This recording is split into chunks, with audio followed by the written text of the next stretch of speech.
This episode of United Hour is sponsored by Manscaped, the best in men's below-the-belt grooming. Manscaped offers precision-engineered tools for your family jewels. Lads, it's time to gear up and get yourself the gift of shaving this holiday season. I'm talking about the Manscaped Perfect Package 2.0. You don't want to use the same trimmer on your face as you're using on your balls. That's just nasty. That's why Manscaped has redesigned the electric trimmer. Their lawn mower has proprietary skin-safe technology, so this trimmer won't nick or snag your nuts. Manscaping accidents are finally a thing of the past. Manscaped also has the Crop Preserver, an anti-chafing deodorant and moisturizer. You already put deodorant on your armpits, so why aren't you putting deodorant on the smelliest part of your body? So go over to manscaped.com and you can get 20% off and free shipping from their entire range with the code BIGHEADS. That's 20% off with free shipping at manscaped.com and use the code BIGHEADS, BIGHEADS. Always use the right tools for the job. Your balls will thank you. Yeah! The shout now. Well done, Bobby Johnson. Well done, Manchester United. It's a Sheringham, and Solskjaer has won it! And Hazard saved it! United again! Rooney! A magnificent goal by Robin van Persie.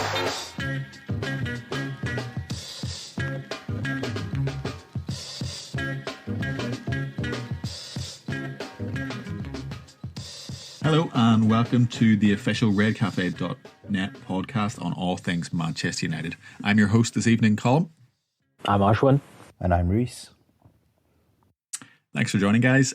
We are recording on Sunday night after what is surely the best week for a United fan in living memory, certainly in the last 6 years, I would imagine.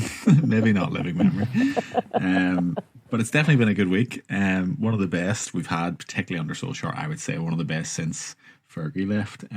Reese, do me and you have to eat some humble pie? Or is Ole maybe going to be the best manager ever since Alex Ferguson? Is that a thing? Look, I've said it from day one that I would love to eat humble pie when it comes to Solskjaer. I want him to do well. So for me, absolutely, I don't feel embarrassed if Solskjaer does go on to prove us both wrong. You're chowing down humble pie for breakfast, lunch, and dinner. I'm not so sure, but I am happy. I agree. I'll be happy to eat it, but I don't know if I'm there just yet. But what I will say is, and one thing we both have mentioned in previous podcasts, is that the way United are set up is tailor-made for big games.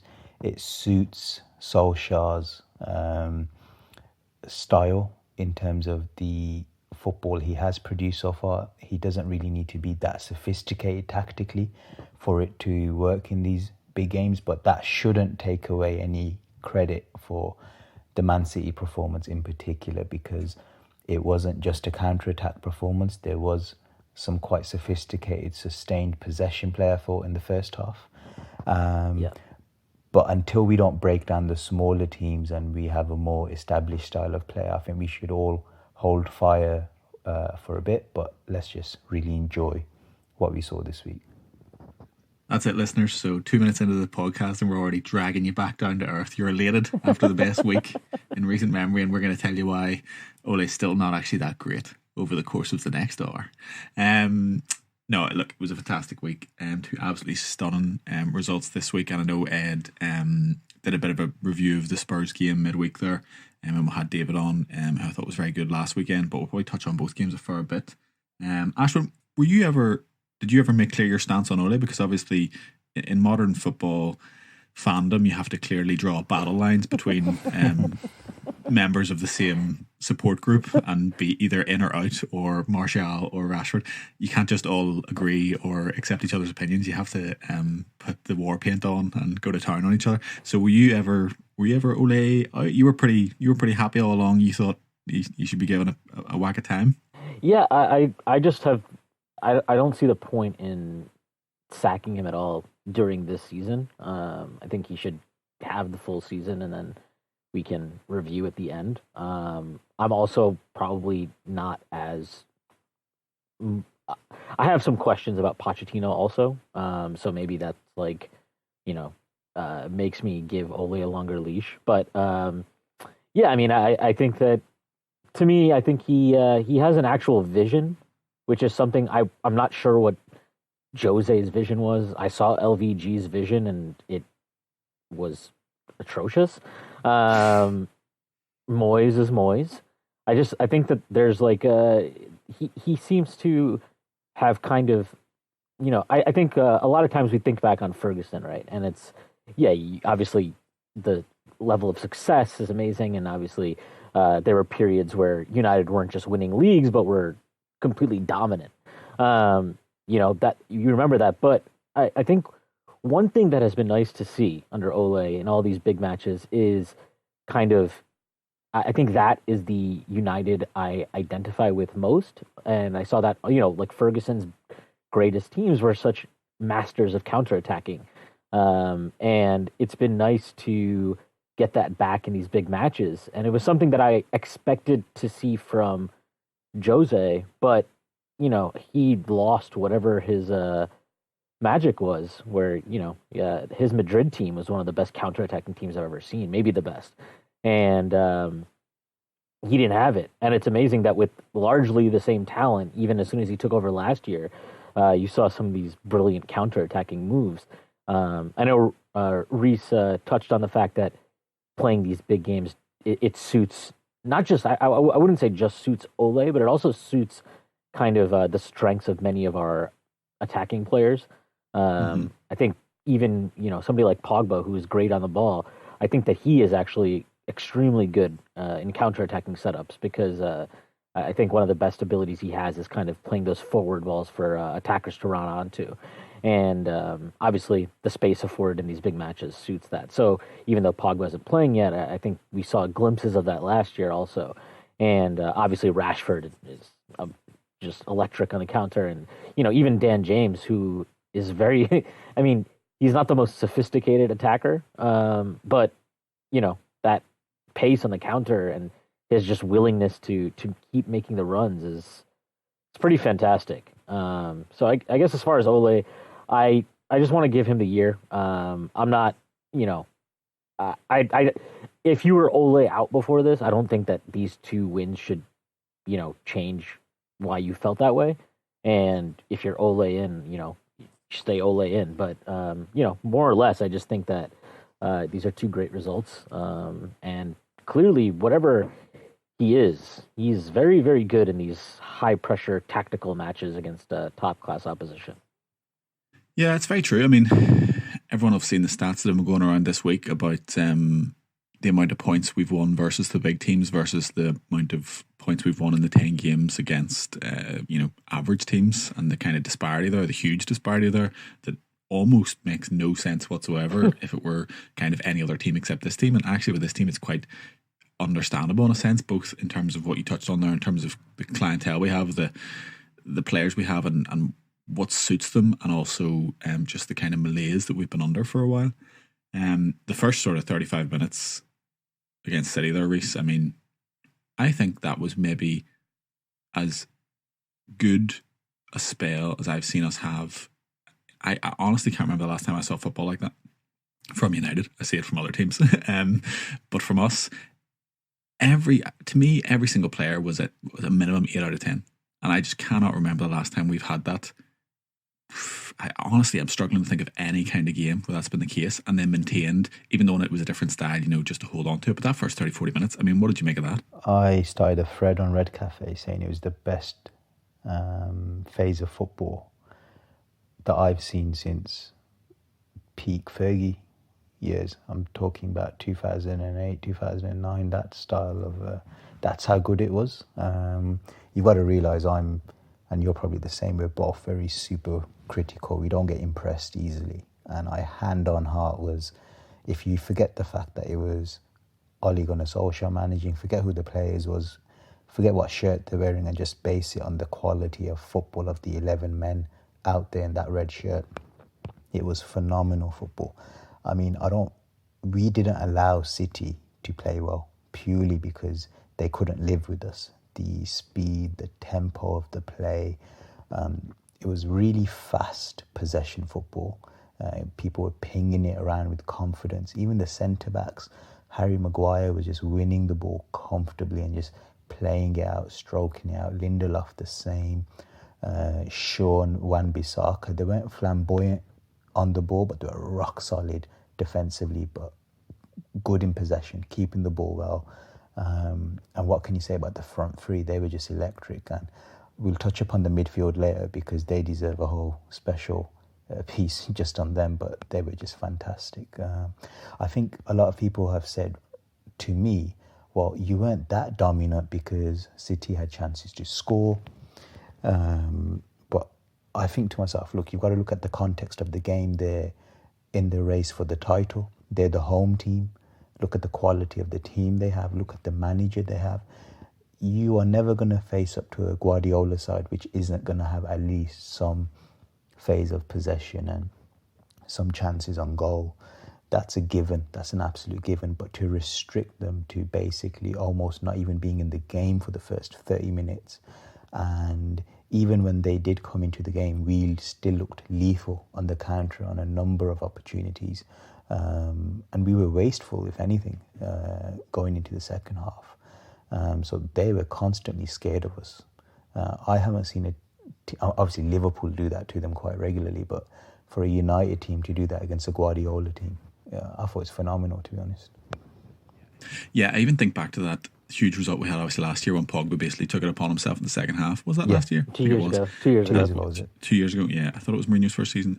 And we won 3-2, but that was different. You know, that was like a reaction. I also feel like in that game, City went to sleep a bit. That was for me. Sorry, Com. Someone mentioned that as well. And that to me is one of those 1 in a million. You just luck, pure luck. We had 3 chances and we scored on all 3 chances. Yeah. And we only came into it in the second half, you know, so we'd been a punching bag essentially. Yeah. The start of this game, I mean, I thought there was such a tremendous ebb and flow to it. It was just an unbelievable game to watch because stylistically the two teams are chalk and cheese, not only in the sense that City are very good and we're maybe not that great, but just in terms of how the two teams went about it from the off. There couldn't have been more of a contrast, and it was really kind of we'll pit our style, our philosophy, our ideas, what we're good at against what you think you're good at. And obviously, you know, City are an exceptional football team. I thought their midfield and their forward line actually were very good. You know, at the start, Sterling was getting in behind a wee bit. Bernardo Silva was getting behind a wee bit. They loved to get to the byline. They got to the byline against us a few times, but we were just so resolute in our defending and also so calm in our playing out afterwards when we did regain possession that it meant that we were able then to escape away very quickly after soaking up that pressure and just cut through them with some really precise triangles, some really confident first time passing, wanting to take the ball on the turn and straight away look into the channels. Really, really tactically good, and everyone just so sharp on it. I thought Shaw was extremely good in that sense as well, given that he's just coming back and had played, you know, what did he play, 90 in Europa and then was dropped for Young, or, you know, sort of subbed out for Young, I guess.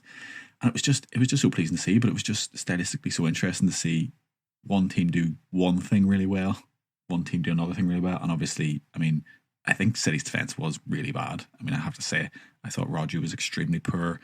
I mean, there was a stat going around that Pereira or someone came on in like the last 30 minutes, made 2 tackles and had made more tackles than Rodri, Fernandinho and someone else, Otamendi combined or something, you know. Stones, yeah, so, you know, I did think City were poor in that final. You know, I thought their defence just got no protection. That's not a defence that you can, you know, get away with that the same way you could with a Van Dijk or whatever else. But even still, it was just so good to see. Ashwin, I mean, what did you take away from it? The first 30-40 minutes were just mind-blowing. That was... I think I mentioned this in our WhatsApp group, but that's the first time we've played away to City, and it felt like, you know, for that first 30, 35 minutes, it wasn't a fluke. It wasn't, you know, we were just out playing them, out executing them.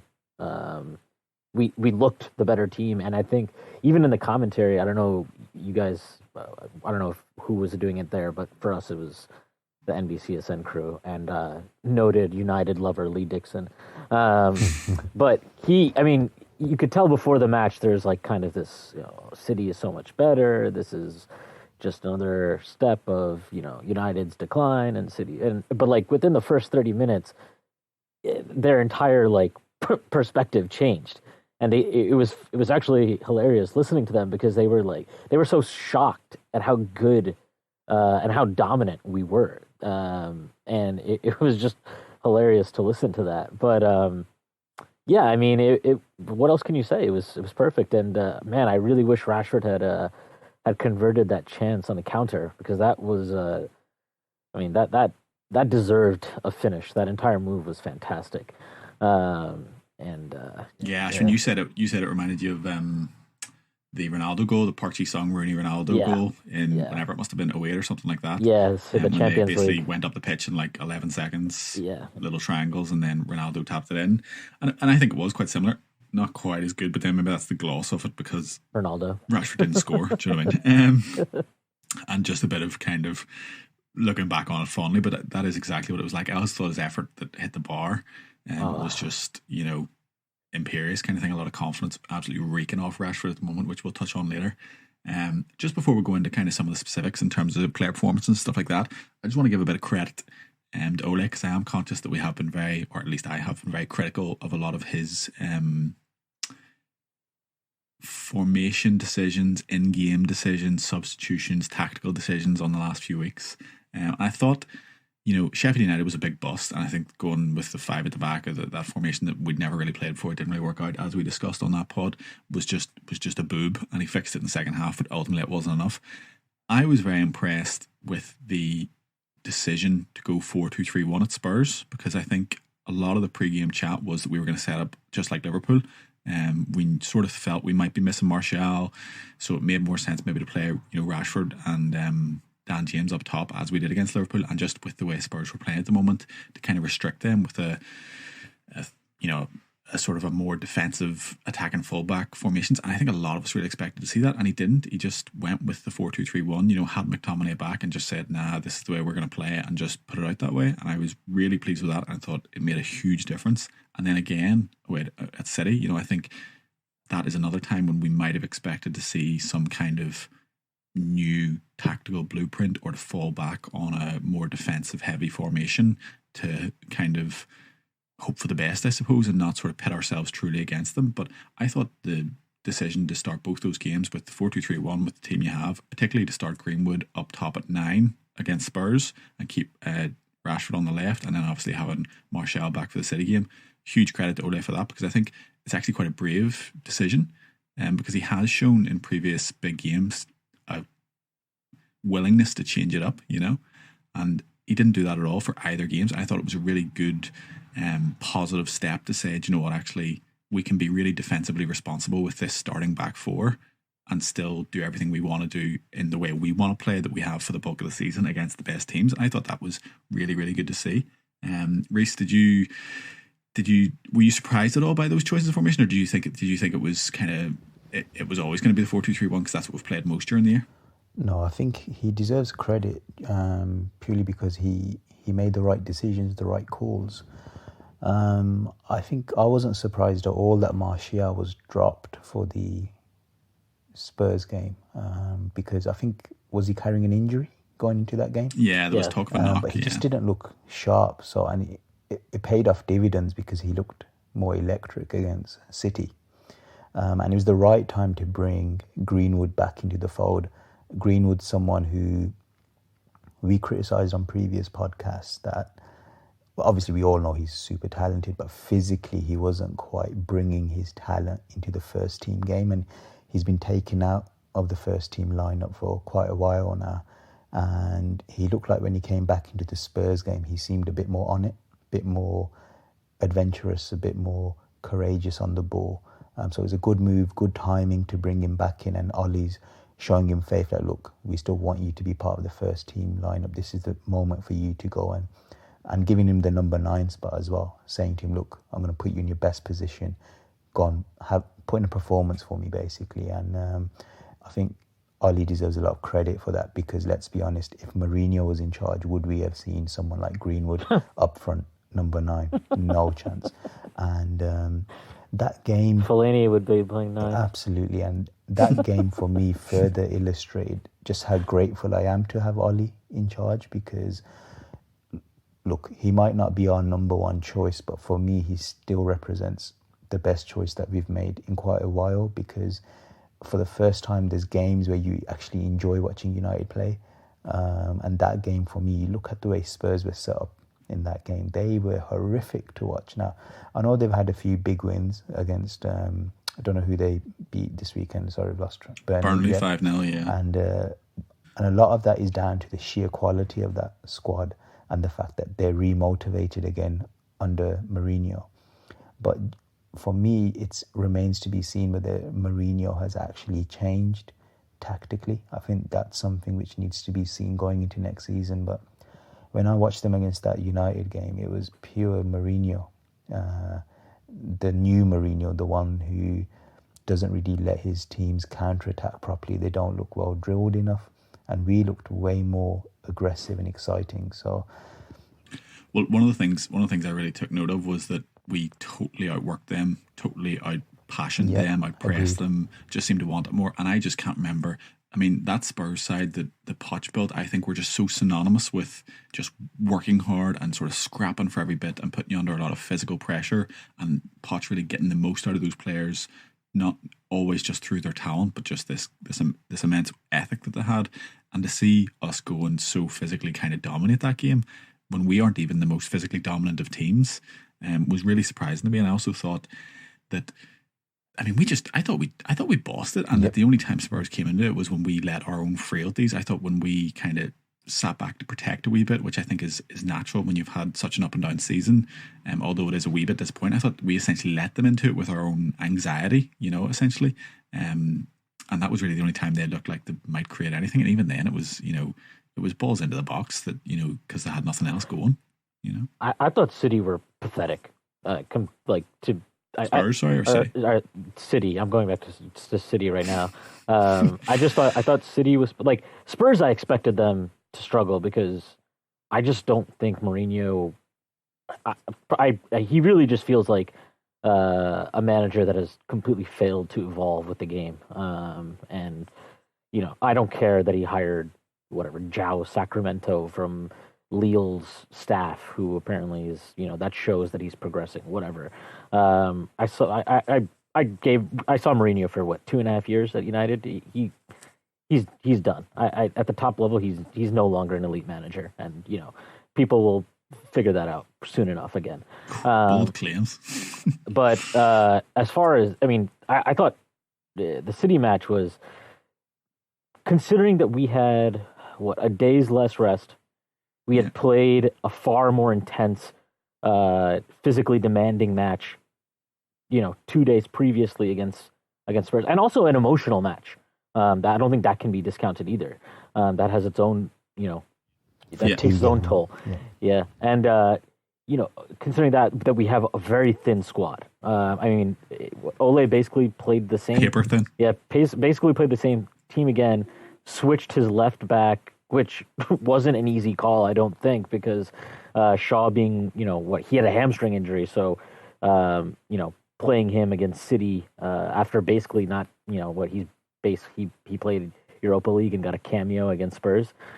And also Brandon Williams' form. I think a lot of people were sort of clamouring and expecting him to kind of start all through this period, and Young started ahead of him, which I think was in the end a very good decision. And then to bring Shaw back in again, I think he's been proven 2 very, very good decisions. Yeah, I completely agree.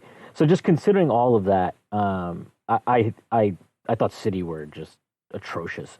I know that they came into the game later, but to me it felt like they came into the game almost more as a result of the fatigue from that Spurs match kind of setting in. And I mentioned this several times yesterday during the match, but you could tell after that first 30-35 minutes our level drop. We just weren't as quick, which is fine. I totally understandable. I have nothing, it's not even a criticism. It's just what happened.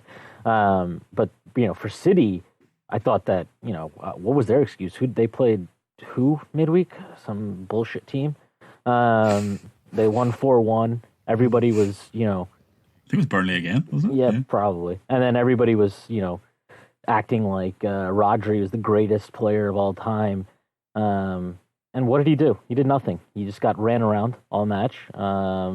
He had zero impact. At one point, he decided not to cross the ball and just dribble it out of bounds, which was fantastic to watch. And Guardiola should take a lot of the blame for that too, because, yes, they have injuries, but instead of starting with two center halves, he has Fernandinho back there. And then, the whole thing was just a disaster. And he has Otamendi. Otamendi's healthy. And he was probably their best player when he came on. So I think he got it completely wrong. And then when you compare it to, look, Solskjaer's gotten a lot of criticism. And even as somebody that I think I've been more lenient with him than a lot of people, but, it'd be wrong to say that he doesn't deserve criticism. He obviously has deserved criticism. I think anybody that tells you the Villa and Sheffield matches were acceptable, absolutely not. But, he does deserve credit for how he's managed this week. Arguably a week that it could have, for all intents and purposes, just ended any chance we had at top four. It could have ended Ole's United managerial career, I think. If he had been beat convincingly at Spurs and City, I think he may still have got the season, but it would be very difficult, I think, from that point to make any real purchase going forward to say, I should be the manager 2021 kind of thing, Yeah, and tactically he was fantastic because, Bernardo Silva, amazing player. What did he do yesterday? He did nothing yesterday. Raheem Sterling, yes, he got past, Wan-Bissaka a couple times early, but after that he was nowhere to be found. And of course the players deserve tons of credit, and we'll get to that. But Ole, obviously, look, if you're going to criticize it when he does poorly, when the team performs poorly, then he deserves credit when they, when they come out and, what were we? I think the spread on it was City was giving a goal and a half favorites going in. I think we were 8-1 to win. It's that says everything. We were a great value for that performance yesterday, and that hats off to Ole for that. I know a United fan who was so confident that we were going to win, that at 2-0 he was hoping City would score one just to get his bet up, and he said, "Look, even if it's 2-1, we'll still win." So hey, we never really do a full player ratings kind of thing on this podcast because I think it's a bit tragic, but if ever there was a game to, I think this is it, because normally we pick out 2 or 3 players to kind of have a mention or did particularly well or something like that. I can't look past anyone in this game because, as I said at the top of the show, honestly I think everyone was an 8, 9, 10, in terms of particularly in the first 30-40 minutes, but even after that, just to be so kind of resolute and have it all controlled so well that almost everyone deserves a mention, because all over the park there was really, really, really good things happening, which is just so good to see, because so often we're a team that isn't the sum of its parts and a team that is relying on 1 or 2, 3 people to have a game, but you'll always have 2 or 3 people letting you down, and no one ever seems to get to be singing on the same hymn sheet all at the one time. I think this is the first time we've seen it in a long time, so we will try our best to get through as many of these awesome players as possible, because it's the one week we'll probably be able to.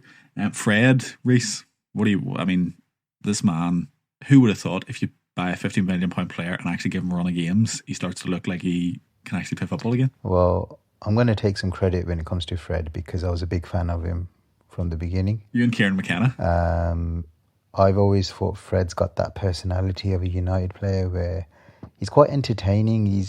I know he can be absolutely stupid, let's be honest. He has these moments in games where he absolutely has brain farts. But he's a really exciting player. He's very two-footed. Favours his left foot, of course, but he's someone who's very proactive in that pivot position. He'll get on the ball, keeps working himself into space, and you never, ever see him pass backwards. He will always try and be proactive with the ball. That's sometimes what gets him into trouble, because he doesn't like taking the easy option. But when he's on form, he's a very exciting midfield player in the deeper positions. And we saw against City, he's press resistant. So he's someone, because he's so good at dribbling, if you try and close him down, he wriggles himself out of those situations. And that's why, for the first time, a Man United team looked very comfortable under the press from a Guardiola team, because for all the faults that Fred might have, press resistance is not one of them. He's very comfortable under pressure, and that's the Brazilian in him. Because I remember when we used to have Anderson in our midfield, and he was someone who was very press resistant, but because he was so bloody fat, he'd play one he'd play one game in an absolute in every 2 months or something. But when he did play those games, it usually was in a big game, and he'd look phenomenal because he was a big game player. Arsenal away. Fabregas in his pocket to this day. So I think Fred falls into that category because do you remember the PSG game where he was absolutely stunning? So he's that type of player in these big games where space is at a premium. You're going to be facing pressure at any moment. He's a good player to have in your midfield because of the sheer character and the agility and the nimbleness he has on the ball. And he's got a engine. So he's box to box. He can get back. He can win a tackle, and then with that drive he has, turns defense into attack instantaneously. I think he does everything up until the final third. I think he does everything really well. Really, really well. And that's not to say that's a criticism, because I don't think your centre midfielder needs to be the player who's giving you all your incision in the final third. So that's not a huge criticism. And I think when the game's stretched, he can slip those balls in. But he takes the ball off the defence extremely well. He always wants it on the turn, which I think is occasionally where he gets into problem, because I think particularly at the start of his Premier League career, there was a lack of awareness there. I don't think he was ever expecting to be shut down as quickly. He seemed to lull himself into this little security position where he felt he had maybe 5 meters of space when he really didn't, and then someone would poke the ball away or he'd play a rush pass and end up slipping them through. That's really diminished lately, really diminished to the point where I can't even remember the last major one. And he just seems so tidy, so metronomic, so cultured on that left foot, loves to whip the ball around, really curling it and playing it in front of people, which is something that just bothers me so much about United lately, is that we just, sometimes our passing is so backwards and so static and so sideways that we don't just let our players run onto things, which makes such a big difference in football. And also has a real bit of bite about him, I think, as well. He's really getting around, uses his body extremely well for a relatively slight player, and just is looking absolutely fantastic, to the point where no one wants Pogba to come back into that midfield partnership. They want him at 10, which I think makes a whole pile of sense also because of who we have at 10. But I think it's also a massive credit to Fred and McTominay that people are seeing this partnership, and those two seem aware of it. McTominay gave a very good post-match interview where he said about Fred, and just said how they're really growing into the partnership together, and how he thinks Fred's come on so much, and that he now kind of knows what he can do and what he's gonna do and stuff like that. And that's why we're seeing obviously such an upturn in performances when them two play together. Ashwin, I know you're a big fan as well. Yeah, I've always liked Fred. I saw him a couple of times. Everyone's always liked him now. I saw him a couple of times at Shakhtar, and I saw the match against. They played City in the group. They, absolutely outplayed them at home, and Fred was, he was incredible in that match, and you can just see his. If you want to be a vertical passing team that plays quick, that is extremely dangerous on the counter, Fred he's perfect for that. He is absolutely perfect for that, for all the reasons that Reese mentioned and that you mentioned. He's quick to turn. He can dribble. You can play the ball to him in tight areas, especially now that he's adjusted kind of to the pace of the league. You can play the ball to him in tight areas, and he's able to still make quick decisions and get the ball forward and get us, driving forward. And that run he made, I know I mentioned it previously talking about Rashford, but that miss that Rashford had, Fred the run he makes is incredible for a midfielder, and the pass was, inch perfect. So, you just see a lot of good things from him now too. And it's the nice thing with him and McTominay is they seem to have found this understanding where, if one goes forward, the other one sits. And obviously, it sounds so basic, but it's we've seen it's not, and that it takes time. And with Pogba, it's just a different dynamic, because Pogba isn't going to do the grunt work. He's not going to, be diligent about tracking runners and all of that. He has his own strengths defensively at times, but I think he actually gets a little bit too much stick for how bad or whatever people say he is defensively, but obviously he's not, as diligent in that sense as either Fred or McTominay. But yeah, I just think Fred he's coming into his own, and he has always had talent. He needed some time to adjust, clearly, his first season. I thought Mourinho's management of him was atrocious. But even Ole at the start, Ole really froze him out at the start as well. I would say, if not for the Pogba injury and injuries to every single other midfielder and Matic not wanting to play for us anymore, / us not wanting him to ever play for us anymore, he mightn't even have got the chance. I agree, but I think the difference is Ole came in and he has to work. He had to work with what he had, right? And let's be honest, what we saw of Fred early in the season wasn't great. To start him. Yeah, and when he did play him, he was. It's nice that when you play well, your manager says nice things about you. I'm sure that feels good for players. Mourinho was just ready to throw everybody under the bus last year, and he did it with Fred. He did it with Pereira early in the season, and however you feel about those guys, that especially for Fred, his first season in a new league, new country, not familiar with the language. Ole mentioned this also that he's speaking English much more fluently, and now he's able to communicate better. And it's things like that which are hard for us as supporters to maybe weigh the importance of. And allow time for as well. Yeah, it's tough, and I think that he had that adjustment. But look, I think the best way to put it is yesterday and the Spurs match. I think we see why Pep reportedly did want him at Manchester City. Well, he was interviewed. Must have been today. After obviously the City game, and just spoke about how this is the fastest team he's ever played in, and just he knows with that front three, if you can just get it to them quickly, the great things will happen, and that's his goal, is just to move it from defence to forward as quickly as possible. And at the end, he was asked, what about you obviously had the choice, or the offers from City or whatever you were reportedly wanting. He said he had a choice of joining United or City. He said, I chose United. I made the right decision. Good for him. And just to quickly touch on it, but what he had to endure yesterday was disgraceful. Oh yeah, that was shocking. That was pathetic. I'll be honest with you, I haven't caught up with that. I know that there was some racist stuff. Don't fully know if you guys could probably fill me in. So there was racist chants. It came when, I think it was kind of the start-ish of the second half. City fans clearly were just 65 minutes about, I think. Yeah, and getting frustrated. We had a corner that Fred was going over to take, and you could see 4 lighters. You could see one strike him, and 4 of them on the ground, as well as other stuff that the fans were pelting at him. And then the camera just panned to the crowd, and you could just see all the usual wanker signs and fingers, but you could see a man making a monkey gesture, and you could see it all over them. It was I very much doubt it was just one person, but Fred obviously said he heard it. Rashford said he heard it.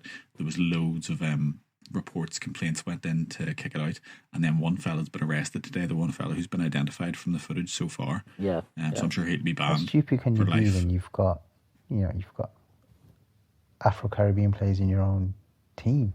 Well, exactly, and particularly Raheem Sterling, who's been so outspoken, and I just thought, it's just so ridiculous. I mean, it has absolutely no place whatsoever, and it was a real dark moment for the whole thing, because I think we've been very, there's been a lot of press about that lately with the international stuff, and the media have been very quick to point out that there's these problems in these Eastern European countries and stuff like that with this, and every time England go away we suffer this abuse, and we were going to haul the players off. And I'm like, well, closer to home, certainly closer to home, and everyone knows that, but it's not always as patently obvious as it was on Saturday, and it was patently obvious. And I mean, it's just, City have one of the classiest football teams on the go on the pitch, but the fans, they just exposed themselves there for absolute dregs. And obviously not all the fans, but it was a very fair portion. I just can't believe that, it's 2019 and this is what people do at football matches.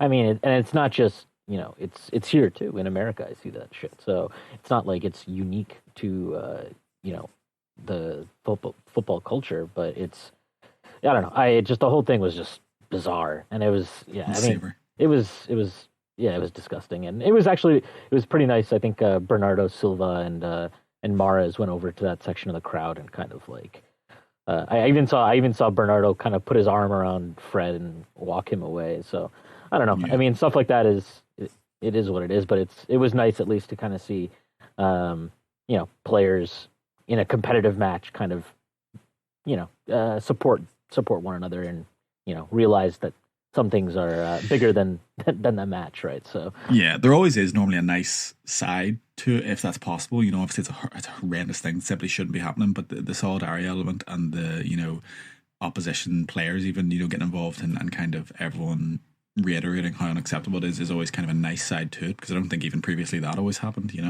And certainly it didn't happen internationally when it's happened. So moving on from that. Marcus Rashford, I mean, I'm probably going to remind you of this every single podcast we ever do together, but do you remember that time you told me he should just be a hard-working Ji-sung Park type player? I know you've explained that probably 4 times now, but look, he's just been brilliant. I mean, he's, 10 goals and 4 assists, so 14 goal contributions in however many games, looking great for England as well, winning penalties, taking penalties, scoring goals, hitting the crossbar at least once every single game. I mean, it's just, you just love to see it. 100%. I mean, like I said, I would rather be proven 100% wrong when it comes to Rashford. And at the moment, I am being proven wrong. So I take pleasure in it. I'd rather learn something from it from an analytical point of view, where if you have a perception of a player and if he's proving you wrong, then you learn from it from an analyst point of view.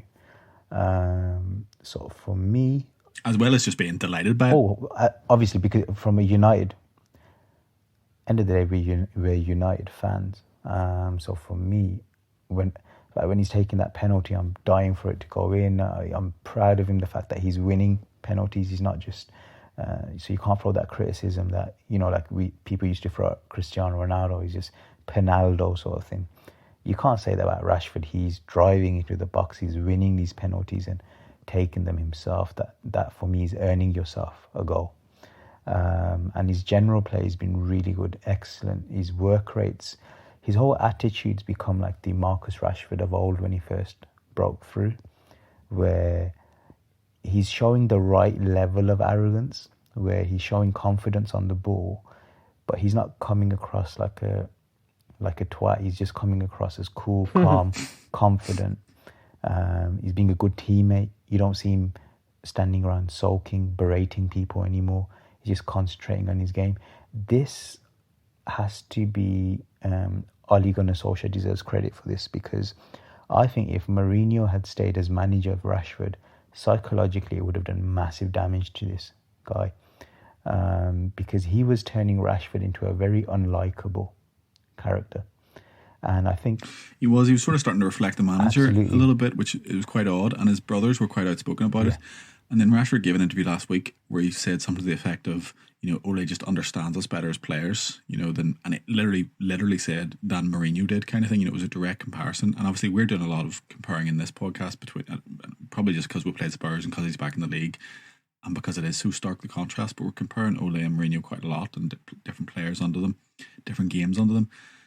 But Rashford is definitely is a case study in the kind of difference that's been made. 100%. And a lot of it seems to be just that, he just seems to have, Ole just seems to have the arm around the shoulder a wee bit. I don't think he needs that, like some players, but he just seems to have channeled all his kind of natural energy and aggression into the positive route that we want to see it, into that just, every time I get the ball, I'm just going to try something. I'm just going to drive into the box. I'm just going to take on 3 players.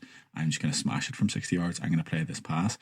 Always in a positive sense and not just in a, what did increasingly look quite negative and quite frustrated with Rashford sort of last season and the start of this season. But I think as well, he's mentioned that a few times he's come out and said, and obviously it's because there has been an upturn in Rashford's form. Obviously he would want to keep Ole around. He seems to understands that I think Rashford knows he's best off the left and enjoys playing there most, but has always kind of said, I'll play anywhere in this sort of Rooney-esque sacrifice kind of way. But I think he knows rightly the left is where he should play and probably should always play. And of course then if a manager's giving you that and your form is so improved under them, you're going to want them to stick around. But he's been very vocal in the media about saying, look, we are 100% behind him. We believe Ole is the man. He has the vision. He wants us to play a certain way and we all think it's great. You just need to let us have kind of time to get better at it because we're struggling with injuries and this, that and the other. And even us, Reece, as fans, haven't maybe wanted to give him that time. But he's a man transformed. Yeah, he's a leader now. That's the biggest. He's playing like a leader. He's acting like a leader. He's talking like a leader. It's like small things, but after that match yesterday, he tweeted something out about how great Fred was. He just the way he's approaching, he's taking responsibility on the pitch. He is, there's always been this weird thing on the CAF, right? Because apparently having Martial and Rashford be good was impossible, so you had to pick one.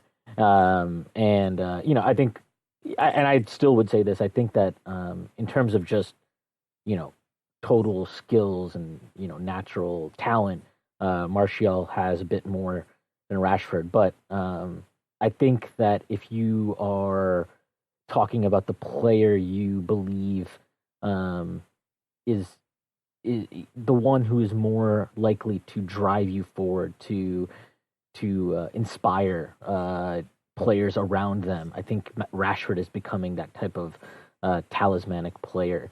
And it's just really, really great to watch. And I don't know, it's very satisfying because there's all kinds of, and understandably at times, but I felt for a long time the criticism he's received is a little bit over the top and even misguided. Like if you look at his trajectory, 22-year-old player who scored, I think, 58 goals for Manchester United. Like, it's only a ridiculous, and it comes from the belief that he is so good. That's where that's where these expectations come from, and then people lose the run on themselves and become unfair with it, I think. And it's because they see what he can be, and also because they see, Kylian Mbappe as if that's the only, fair yardstick by which to judge him, or Tammy Abraham hits a good run of form, and suddenly you're comparing two players that aren't alike in any real way, shape, or form. And it's just, it just does nothing for anyone. Yeah, what I was going to say is the trajectory reminds me very much of Sterling. The difference being, I think Rashford has come through far more, it hasn't been great at United for most of the time he's been here. For all the time he's been here, really. It hasn't been an elite group of talent. And quite frankly, management either. So he's come through that, and he is now finding his footing. And maybe we have a manager who at least shows signs of, developing an attacking identity that can get more out of Rashford or maximize his talent. Whereas, Mourinho had him, playing like an auxiliary fullback half the time. So it's amazing that, it's like anything, right? When you win, these things kind of, the how people perceive you changes for the better. But yeah, I think, quite frankly, going back to, the thing I've always liked about Rashford, and I think that he, again, people don't apply this to context, but he has played through injuries for the club. Like last year, he was injured. He was injured last year, and he kept playing with an ankle that was clearly not 100%. And it was like, how did Rashford's form drop off so bad? It's not rocket science. Same thing this year. He came back from an injury, I believe, quickly for the team. Yeah. And I'm not. I don't like to. I don't know what players' injuries are, because often it's used to judge Martial or Pogba or whatever else. It shouldn't be that way, because there's a good argument that it's as silly to come back early as it is to stay on late, if you know what I mean. So right, exactly. It's an individual thing, but I know what you mean. Yeah, it's. It is endearing, and it shows. I don't know. It just shows a lot of character to me to kind of, even when he was developing kind of these, brat-like tendencies, let's say, on the pitch. I think that coming into this season, I always thought it was a really good sign that he was, to start the season, Ole had him playing he's been playing as a left forward, and instead of the center forward, and he didn't complain. He didn't seem to have a huge ego about it, and I think a lot of other players in a United side like this, struggling with his profile, they may have reacted differently. And it's just, I don't know. I'm I'm very much being a fanboy right now, but I'm just very pleased with him. I'm just sitting going, yeah, because I'm a massive, and I always have been, and I am sort of, marred by that because I've always been I think I'd forgive him quite a lot before I started calling him out on any issue, but I just think he's United through and through. I think he's an exceptional talent. I think he will go on to be extremely good for us at the bare minimum, and also I think I just think he's a lovely fella as well. He gives a signed shirt away after every single game, does so much fan stuff. I just think he's class. Just think he's class every which way.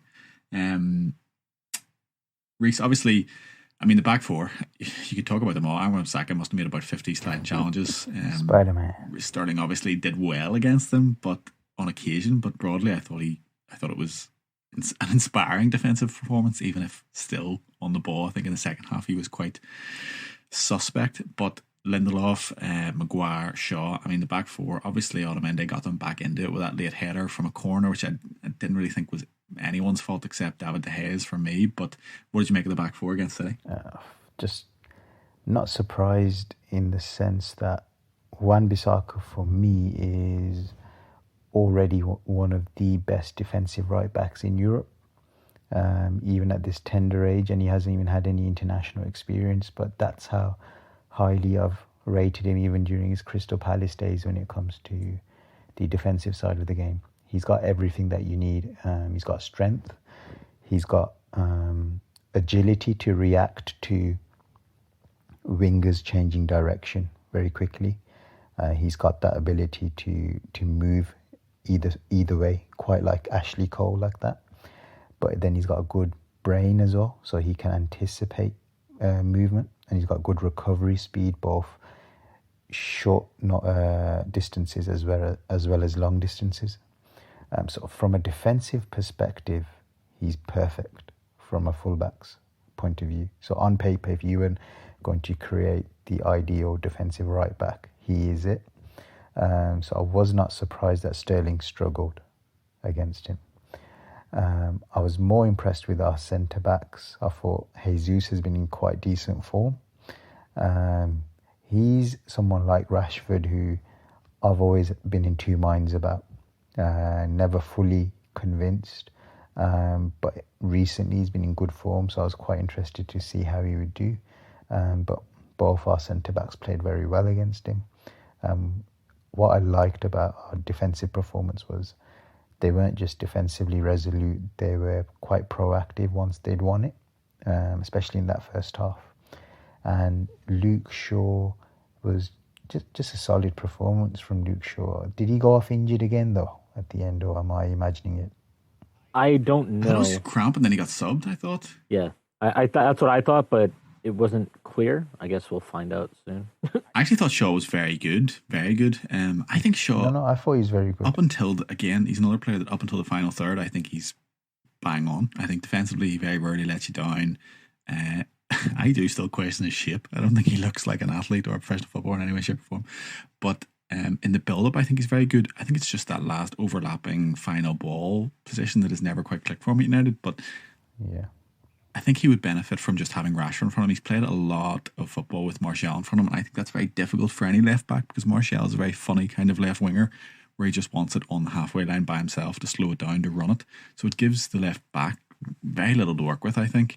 And Martial, and this is not criticism of Martial because I just think he's a number 9, not a left winger, and just an odd sort of player, but that's okay. But he's not one, he doesn't really want to play with his left back either. I don't think he wants to play with his number 9 and get into the box kind of thing. So I think that was always an issue for Luke Shaw. But I thought on Saturday evening he was brilliant. I thought, as they all were, particularly Maguire and Lindelof, as you say. I mean, the centre backs were so vital. A lot. I mean, we obviously forced City out wide and made them sort of work on the fringes, trying to get Sterling and Bernardo Silva and then Mahrez kind of in behind, and a lot of balls coming across 6-yard box. But City, the quality of their delivery from anyone is always good. It's never just a punt in or anything like that. It's always this sharp, driven ball into dangerous little corridors. And I thought Maguire and Lindelof policed that exceptionally well. I was just going to say, sorry, with Luke Shaw. Look, he wouldn't even be fit enough to play darts. That's the body shape we're talking about with Luke Shaw. I know you mentioned He was walking off, and I was just thinking he had his shin pads off, and he had to go off, at the city end or whatever. He was walking off. I just thought it's really weird to see someone who's like thighs just run straight into their like he has no definition in his leg whatsoever. It was just like this little stumpy man waddling off. I was just like, man, surely you shouldn't look like that. Yeah, it's Shaw. Actually, he should have had an assist against. He almost had an assist against Spurs also when he came on. He did that sort of cut inside and then scored across, didn't he? No, he played that. He played a pretty amazing forward pass to Rashford, but then Rashford first touch took him wide, and then he just kind of. But there was also that one where he was right at the back post, and he sort of chopped back inside and laid across. Yeah, and someone missed. I don't know. I think he will be somebody that eventually we need to upgrade on, whether that is Brandon Williams developing into the left back of the future, or we, enter the market for one. I don't anticipate that being a move that is high priority at the moment, but for what it was, I thought against City I think initially Bernardo got some joy against him, but after the first 5 minutes maybe, I thought that he mostly did a good job. He did a really good job actually cutting out several of De Bruyne's crosses too. So he deserves a lot of credit for that. And I think tactically this is a decision from Ole, but it seemed like Rashford had license to stay further up. So it was really, Fred again helping out, but Shaw, which is how you get out, really, right? Because if he's not there in that channel, right, there's no outball. Yeah, and Fred deserves credit for helping him out too, but Shaw was, he did a really solid job yesterday and deserves a lot of credit for it. Wan-Bissaka, man, that guy is. I've always been I've been a huge fan of him forever. I think I mentioned last year on the pod, midway through the season, that we should be looking to buy him. So I was ecstatic when we bought him. I still just like, don't get me wrong, unbelievable performance. Martin Keown was like eulogizing about him after the fact in terms of how good he was against Sterling, who is obviously an exceptional footballer as well. But particularly in the second half, there was one time I watched him under very little pressure take about 5 touches, one of which went over his own head before he actually got the ball under control, and then he put it out for a throw-in. Like, he's very gangly. I really hope he looks like he's trying to tackle himself. He just loves tackling so much. Even when he has the ball, he's just desperate to put it out at the touchline. Like, I think I don't know, he should go play rugby, but obviously he's very, very good. And occasionally his feet look okay, but I just really hope, he's only 22 at the end of the day. It's his first season at a huge club. He looks exceptional on the defensive end of the game, but I still have, I think for a team like United, I'm not saying he won't be a brilliant right back for us, but there's work to do on the attacking front anyway, put it that way. Yeah. A few other quick mentions as time is running on. McTominay, absolute legend. Sheffield United and Villa just exposed why he's such a key player to us. Whether you agree with that as a position Manchester United should be in, probably none of us do, but he has stepped up unbelievably. Future club captain, I am absolutely certain of it. Our hero.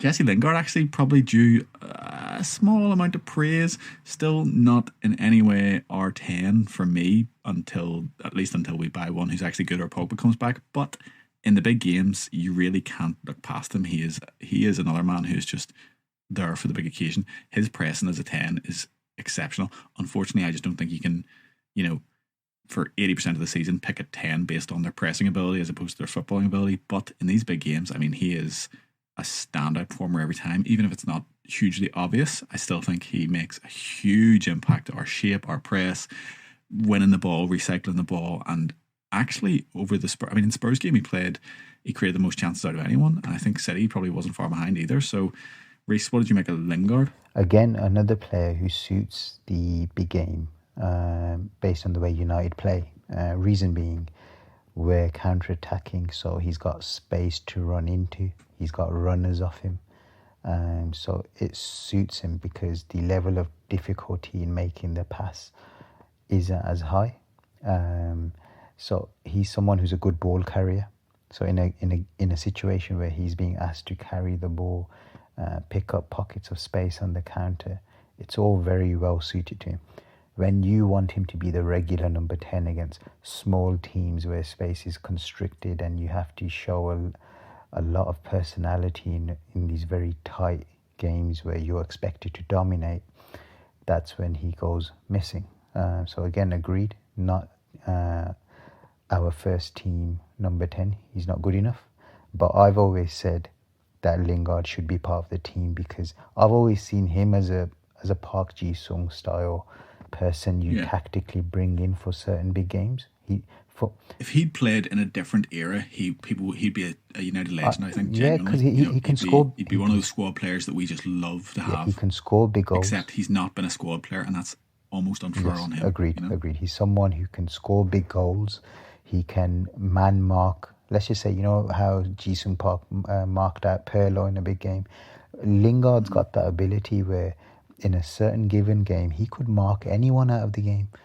He can put in a performance against anyone, but it's just when you're expecting him to be a consistent 8 out of 10, that's unfair on him. He's just not that good enough. But you've got to be realistic with what he is. He's a local lad who can put in a good shift in certain games. So 100% should be a lifelong squad player at Manchester United who can contribute enough to be worth it for the squad. It's just because the rest of the team has declined so much in quality, we are placing unfair expectations on players like Lingard, and even McTominay was suffering from this. People saying, well, why the hell have we got McTominay in our midfield? He would never have got into this team. Bullshit. That kid, I disagree with the fact that he shouldn't be a first team player, because for me, I think he's a bigger talent than Darren Fletcher. But we'll touch upon that point. But yeah, these type of players, you 100%, they're just sometimes at the wrong place at the wrong time, but they shouldn't lose their chance to play for Manchester United. Yeah, Lingard, I've been pretty critical of him, but he stepped up. I think Reece basically hit the nail on the head with why he's better in these big matches than he is in smaller matches, but that's the limitation of the squad at hand. So it just is what it is. But yeah, I mean, he deserves a lot of credit. He, like you said, mentioned how Park man-marked Pirlo out of the match. He didn't quite man-mark Rodri out of the match, but there's a reason why Rodri played like shit yesterday, and a large part of that was Lingard. He was excellent. He picked up a lot of dangerous positions. He was everywhere for large parts of that game, and he deserves plenty of credit for our overall performance. I think the midfield as a whole was just, obviously you look at the possession stats and you'd be like, what are you talking about? But I thought the midfield was excellent yesterday. I thought they, what did City even produce in the middle of the pitch? Did they do anything? If you look at chances, and I'm sure XG, well, I don't know what XG says about it. Someone can go look if they want. I looked. It's 2.07 to City, 1.63 to United. Yeah, it's not a lot in it. Yeah. Although I'm surprised that of the 4 or 5 chances even Rashford had, that ours is only that. I suppose hitting the bar from outside the box probably isn't a high XG chance. Yeah, Reece, it seemed like you were just about to dump a lot of praise on McTominay there, which, if you want to do that, that'd be fine, because I have his poster in my bedroom. I'm happy to allow you to do that. There's no issue with that at any stage in this podcast. Is there something you want to say about that? So with McTominay, he's someone who has exceptional feet for a big man. And when you have size and you have quick feet, when you're playing in the centre mid role, it makes you exceptionally hard to take the ball off under pressure. We saw how when Carrick used to play in that role, he was awful under the press, because as much as he was a tall, gangly guy who didn't have the feet. He didn't have the feet. So he had the passing range, but there's no point having passing range if you can't actually manipulate yourself into a position where you can execute the pass. So hence why when Carrick was in that role, ball ended up going backwards, sideways, couldn't do anything with it. McTominay has very good feet. So there's a reason why Mourinho loved him, because in an Inter Milan-esque setup, he'd be brilliant, because he's quite a European-style midfielder, Italian-style midfielder, really, because defensively sound. But if you put pressure on him, he can wriggle himself out. He can put his body in the way, protect the ball, doesn't go backwards, can do a quick turn and get that ball forward. And he's very consistent with his passing, very safe, secure. Whereas Fred has an element of risk. with McTominay, you feel very secure. You trust him. I think he's a really, really big talent. If he was English, there'd be, people would be singing his praises, I think. Well, I was wondering actually, and I don't know the ins and outs of it, but I believe his dad is Scottish, but he's basically Manc, born and bred. Yeah.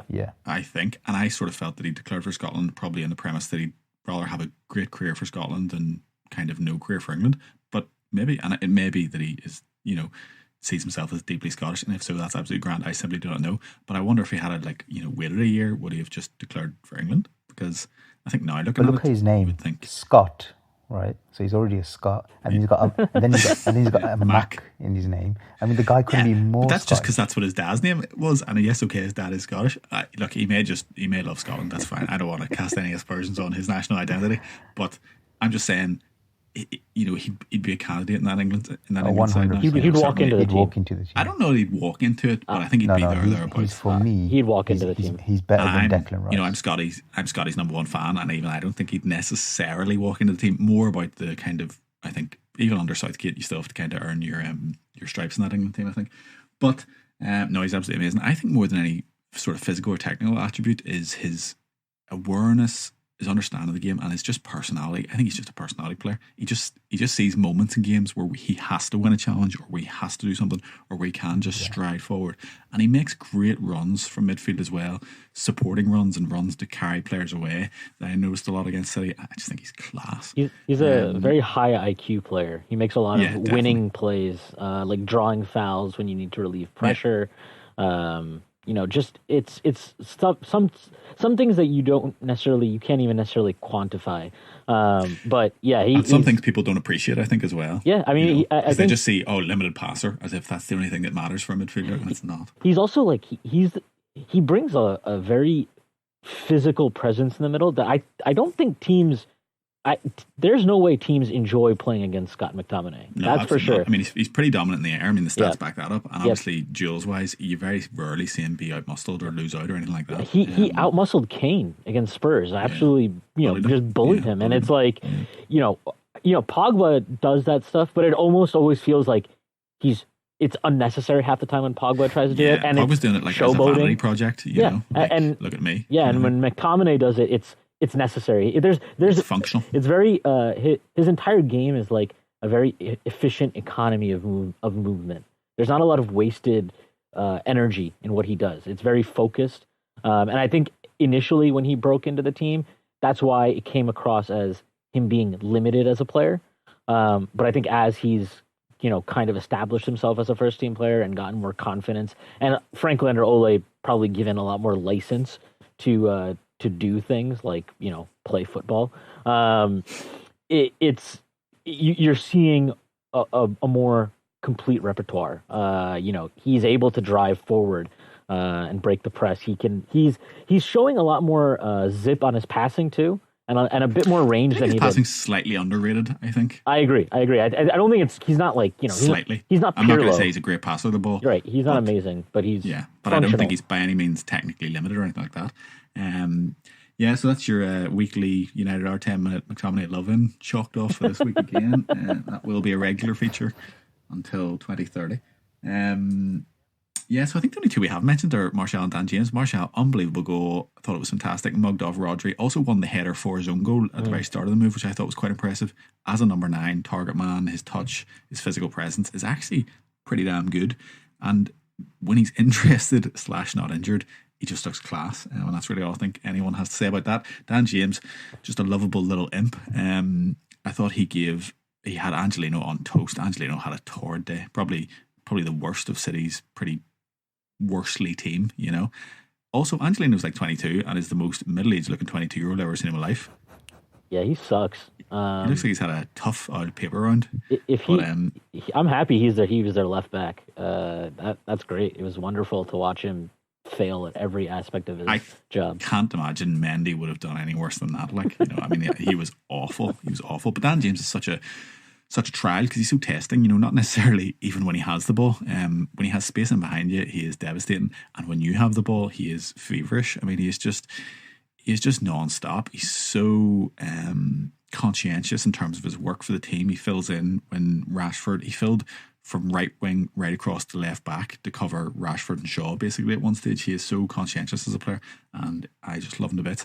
I do think we need to see more attacking output from him slightly, and not just rely on when we can counter attack. You know, he is going to play against teams that just set up, you know, 2 banks of 4 or whatever, and that's where we need to see more from him. But that's a small criticism on what has been an unbelievable purchase this year. Yeah, so just that's been very, very enthusiastic. So I think we should just bring it back down to earth. That was the first time we've won consecutive games this season in the Premier League against Spurs.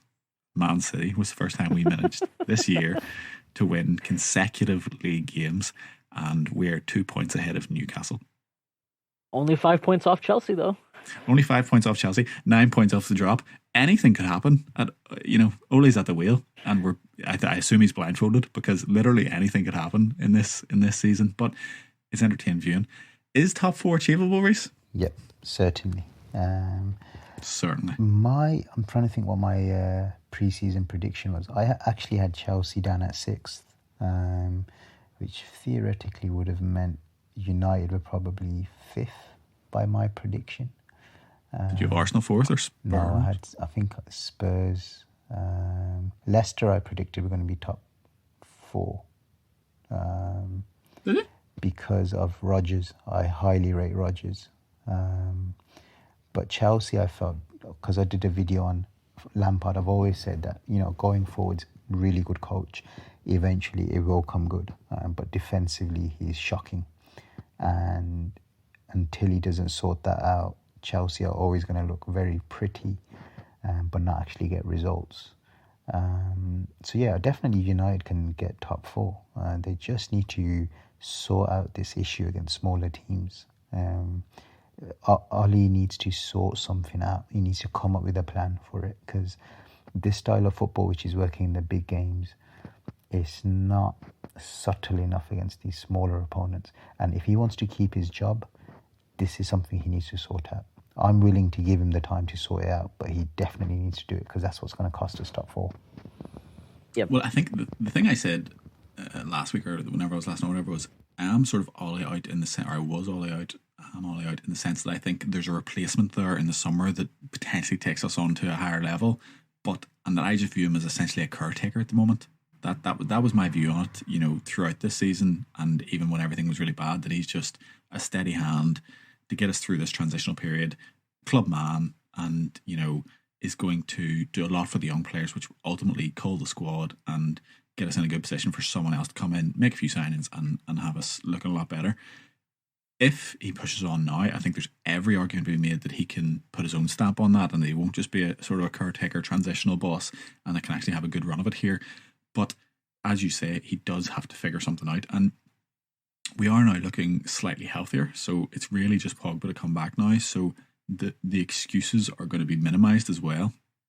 So now he has McTominay and Fred back playing the way he wants them to play. He has Rashford and Martial both seemingly firing on decent cylinders. The back 4 has just really had 2 great games proving itself. So I accept the injury crises that we've had, but we look to be edging away from that and getting into a period of good health, and Pogba should be back by the turn of the year, or maybe slightly before. So it will be super interesting now, and it is, I mean, the season's been on a knife edge for a long time. It is for a lot of teams because of just how kind of awful everyone has been in this year, and that's why we're only 5 points off 4th, 2 points above Newcastle, and 9 points away from the drop.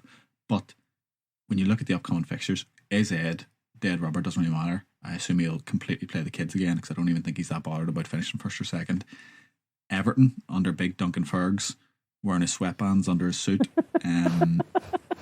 Colchester, again, I think, you know, you can write that one off. But you have Everton, Watford, Newcastle, Burnley, Arsenal, Wolves. Sorry, Wolves is the FA Cup. So, and then Norwich after that. You know, the run of fixtures now up until basically New Year, Arsenal on New Year's Day, is just so favourable. So favourable. They're just games that United just have to go out and win. You've got 4 wins there that really could be 12 points. 4 games that could be 12 points. And anything other than 9, I think, is, you know, puts us back in that same why can't we do this, you know, cycle. I think earlier in the season, even when we were kind of in a dip of our form, which is basically we've had our form dip for the entire season. So I've said that I expected. I expected Leicester to come back down to earth, but apparently Jamie Vardy will never miss another shot again. So I am wrong about that. But Chelsea, yeah, I think me and Reese talked about this, but this is kind of how his season at Derby started and kind of developed also, where I remember they got off to a really good start. They even beat us at Old Trafford, right? In what was that, the FA Cup, or was that the League Cup? I don't remember. But then they started leaking goals, and it's like it seems like that's what's happening at Chelsea now too. They were awful against Everton, just like atrocious to watch in that match defensively. And I'm not sure that Reese doesn't seem to think that he has, or at least hasn't shown the wherewithal yet to fix that issue. And yeah, I mean, I don't know. I think that they're 5 points in December. I think that's top four. There's no way you can quit on top four. Which it'll be, like I said, it'll be very interesting to see how Ole manages it, because we should go on a run here. That should be the expectation, that we win the majority of the matches that you just listed. I would say, what was that, like 7 matches you listed? 7, but 4 in the league. Yeah, I think 4 in the league before New Year that are just all eminently winnable. You should have 12. We should have 12 points from those. That should be the expectation. But if he does that, then it'll be interesting to see how Ole manages the league and Europa League. Obviously, with the thing is that we need champion. That's kind of the standard. I think he should be held to, more or less, for this season. Is get Champions League football. I think if he does that, his job is 100% safe. I can't see any way that they would sack him in that scenario. Yeah, I think top 4 is definitely on. Apparently, hey, maybe we can even catch City. You never know. But yeah, Chelsea is, they're not so good that we could not catch them. And I think the Pogba injury obviously has been it's been very tough for him to manage, given the creativity limitations within the squad in midfield. But in some ways, maybe it's a good thing, because we've been forced into this Fred and McTominay partnership, which is starting to produce some dividends. I think people forget, even before the McTominay injury, before the Villa and Sheffield matches, we had actually had a couple of really nice performances against quote unquote smaller teams like Norwich and Brighton. I know that both those teams play. They are, they're not sitting back in 2 banks of 4 and just trying to hit us on the counter or anything like that. But still, it was nice to see that. I mean, I think if you go back 6 games and 12 games in terms of the Premier League, and then 12 games in all competitions, we're the form team. We're up there with Leicester and Liverpool, I think, above, just sitting third in terms of form. It really is just those 2 draws, Sheffield United, and then previous to that, I think you have to go back to Liverpool before we drop points again, it is great, but it doesn't necessarily, I think, tell the whole story in terms of those performances. And I think these next 4 games are just huge, because, as Reece said at the very top of the show, I don't necessarily need proof that we can do it in the big games. In fact, I don't need proof. This was even more proof to say that we're actually extremely good in the big games, this week. But prior to that, I was comfortable with that side of things. Do you know what I mean? It's everything else that has been the issue, and that consistency. And so I think it's just a huge part of the calendar for us, obviously. But we will be reviewing probably after AZ, or more likely Everton, on Sunday. But apart from that, that is everything for this week. And what a week it's been. Manchester's red. Cheerio, folks.